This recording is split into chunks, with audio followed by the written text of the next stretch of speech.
The Night Before Christmas by Clarke Moore.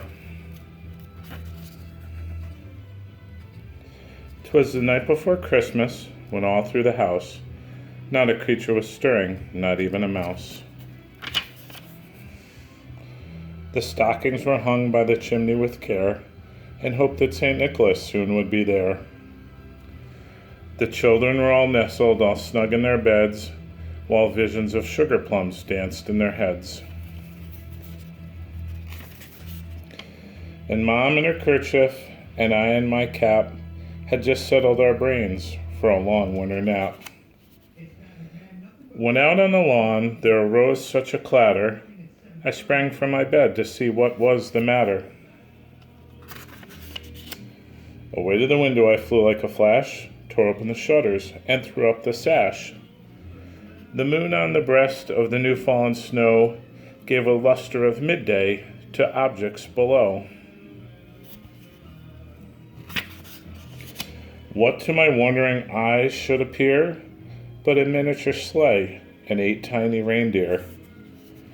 With a little old driver so lively and quick, I knew in a moment it must be St. Nick.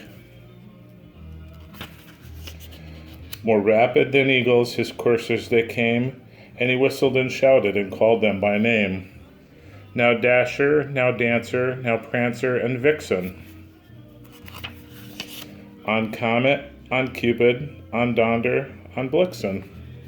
To the top of the porch, to the top of the walls, now dash away, dash away, dash away all. As dry leaves that before the wild hurricane fly, when they meet with obstacles mount to the sky. So up to the housetop the coursers they flew, with sleighs full of toys, and St. Nicholas too.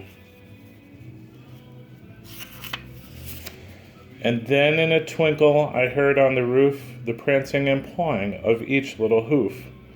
As I drew in my head and was turning around, down the chimney St. Nicholas came with a bound. He was dressed all in fur from his head to his foot, and his clothes were all tarnished with ashes and soot. A bundle of toys he had flung on his back, and he looked like a peddler just opening his pack. His eyes, how they twinkled, his dimples, how merry. His cheeks were like roses, his nose like a cherry. His droll little mouth was drawn up like a bow, and the beard on his chin was as white as the snow. The stump of a pipe he held tight in his teeth, and the smoke it circled his head like a wreath.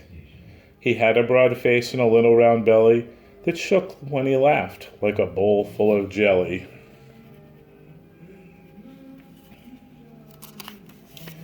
He was chubby and plump, a right jolly old elf, and I laughed when I saw him, in spite of myself.